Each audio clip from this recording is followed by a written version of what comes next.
Hi, Daria. Good to meet you. It's good to meet you too. Um, Aidan, right?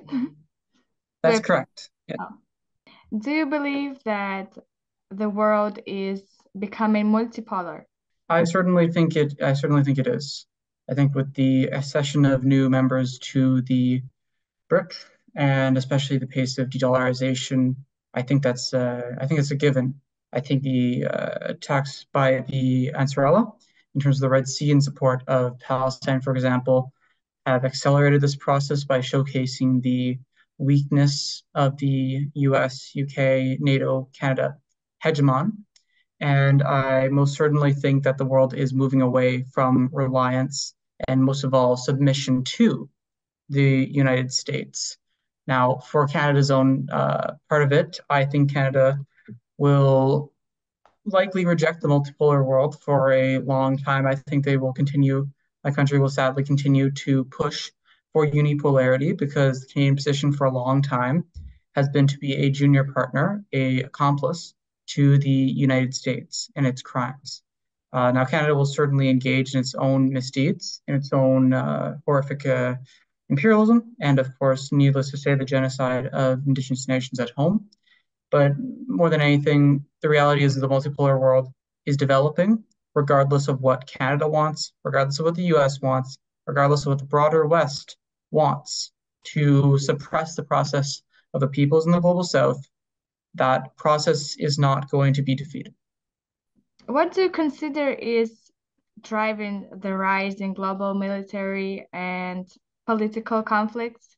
Well, I think the question about a multipolar world is a great way to go on to it. I think you have the economic rise of China. You have you have the threat essentially of the US and the West losing its ability to exploit. When Russia are being able to offer better trade deals. For example, I think back to the situation in 2013 when Russia offered a far better deal to Ukraine for trade, and the West ended up doing a coup because they didn't want to compete with that. This kind of harassment has been going on for a while, and that's the core trend of it. Is the Western powers try to enforce their domination on other nations by violent means and through sanctions and other, let's say, non-direct military forms of violence. And so when they lose the ability to do that so much, they get desperate. They're ramping things up. You have of course, the U.S. stationing some military advisors now on the Chinese province of Taiwan. I believe it was Kinmen Island, another blatant provocation. So it always comes down to power, it comes down to economic domination, and it comes down to a colonial part of the world that refuses to withdraw, and give up its stranglehold on the world. It will violently fight to keep it. That's what drives it. It's not Russia. It's not China. It's not Iran. It's not the global South. It's the West that's driving this. Is there a risk of a global financial collapse as a result of current events? I actually don't think they'll be global. I don't think they'll be global. I would suspect, if anything, the problems are going to come from within the West. We industrialized decades ago. Really after the fall of the Soviet Union, you saw an acceleration of that because there really wasn't a counterweight in the way that China is now. So you have a part of the world very reliant on extracting from abroad, right? So what's going to happen is if you have war, simply put, the global South, Russia has built up, even for example, Russia with the SMO, it's built up its defense production industry significantly. China has significant advance in terms of technology. You think about the chip battles that are happening, but they're so ineffective because China can produce, frankly, faster and more efficiently than the West. So you have, of course, with the SMO, you have all these sanctions, Western nations stealing Russian financial reserves abroad, but the Russian economy is still growing well. Uh, and even with China, rather than say real significant economic struggles that are hurting the worker. In areas, yes, they're struggling a bit. The real estate bubble is being popped there, but they're not. The ordinary worker is not uh, coming into a worse situation. And so that's the biggest difference between and China and the West is that these societies, their economy is based off of tangible goods, it's based off of industries instead of extracting everything from abroad. So, as such, I think if you have a world war, if that breaks out, it's going to be the West that suffers because, frankly, it deindustrialized. And you eventually pay a price for that if you're as belligerent as the West is. What do you consider governments should do to prevent global World War III?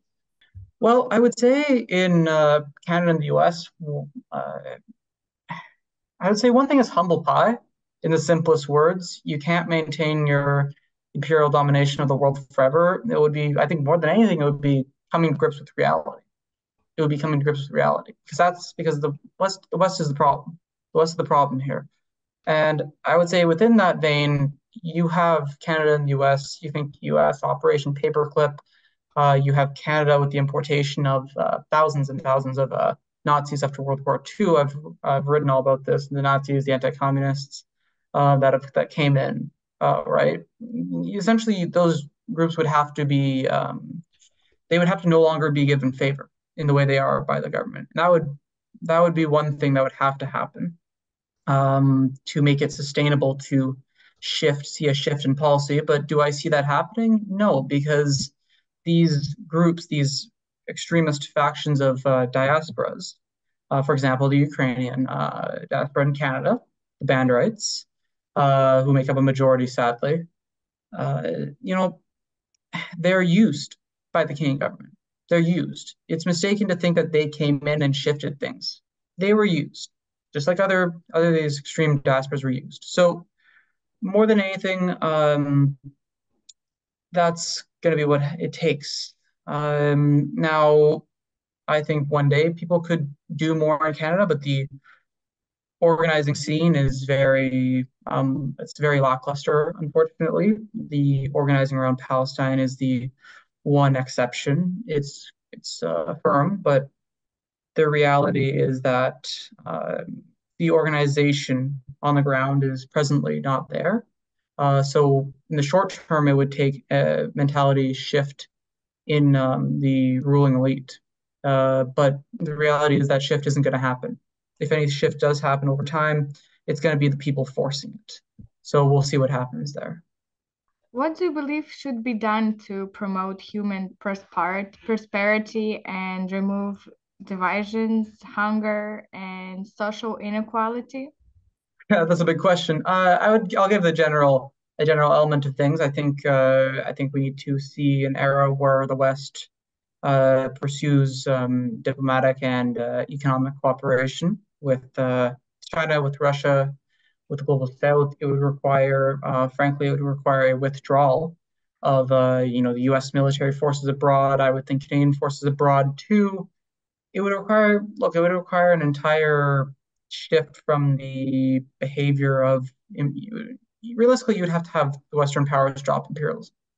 Now, sadly, do I think that's going to happen? No, I don't believe so, because they've done this for centuries, and in terms of this attempts to dominate the world.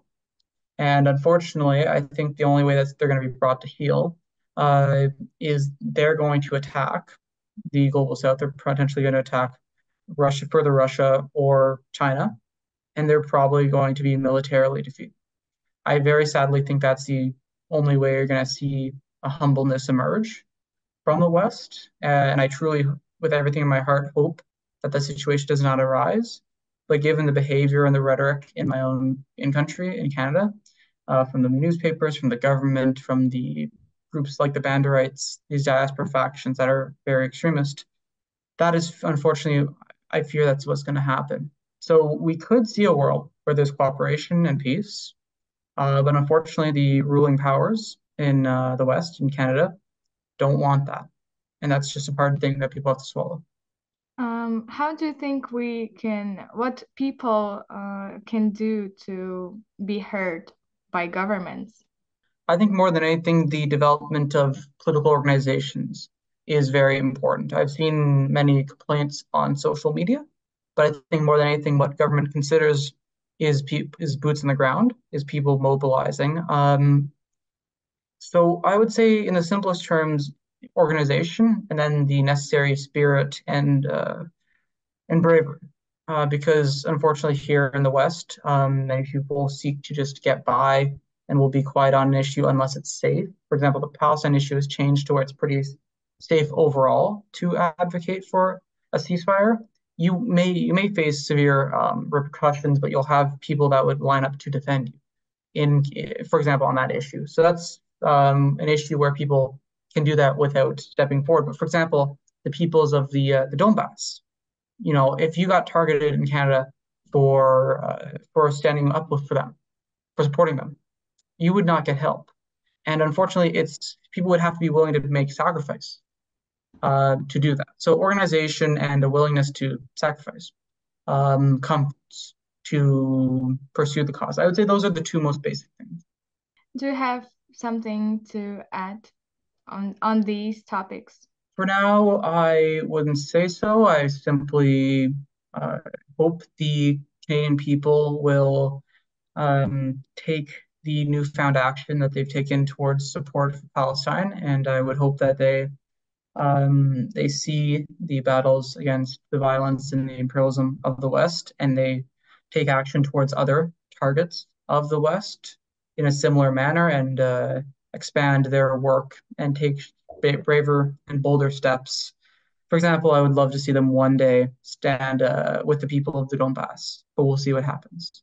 Thank you for your views. That Thank you. that's Thank all you. my Thank you. questions. Thanks Uh, for taking the time to interview me. Bye. Have a good day. Bye. Have a good day as well.